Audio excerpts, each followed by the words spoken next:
La carrière telle qu'elle existe maintenant est exploitée depuis 1964, l'année où notre papa a réouvert cette carrière qui était à l'abandon.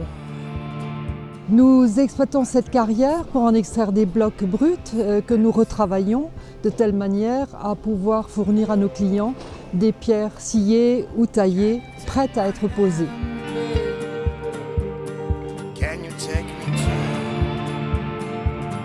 Nous avons fait plusieurs mondes technologiques depuis que nous travaillons ici. Tout au départ, on a travaillé avec la méthode du forage et du minage.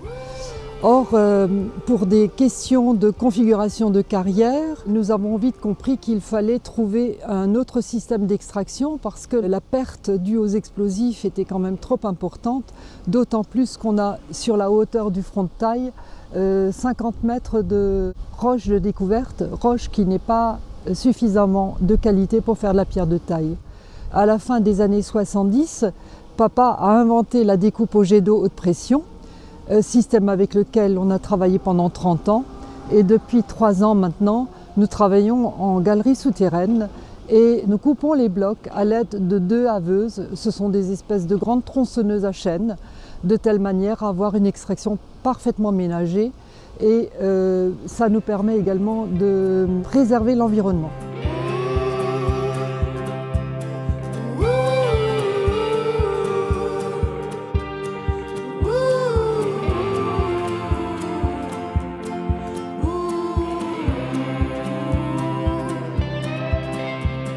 Évidemment, le but de l'extraction des blocs, c'est de les retravailler pour en faire des produits pour la construction ou les aménagements extérieurs.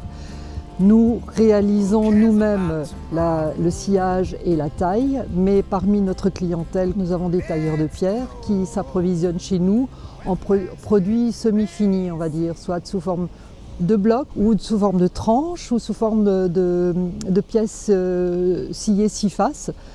Toujours en fonction des commandes et toujours sur mesure. Comme pièces taillées, c'est très variable, ça dépend de la demande.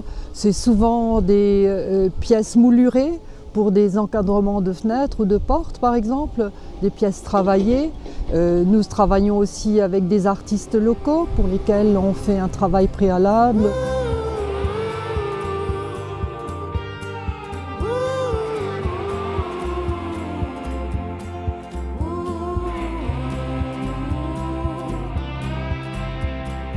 Dès lors qu'on n'utilise plus d'explosifs, dès lors qu'on fait une extraction ménagée qui n'attaque pas le caractère sain d'une pierre, dès lors qu'on permet aux générations futures de disposer d'une méthode d'extraction qui est parfaitement maîtrisée, dès lors qu'on n'a plus le problème des explosifs et de la sécurisation de leur stock, je pense qu'on répond vraiment à tous les critères du développement durable.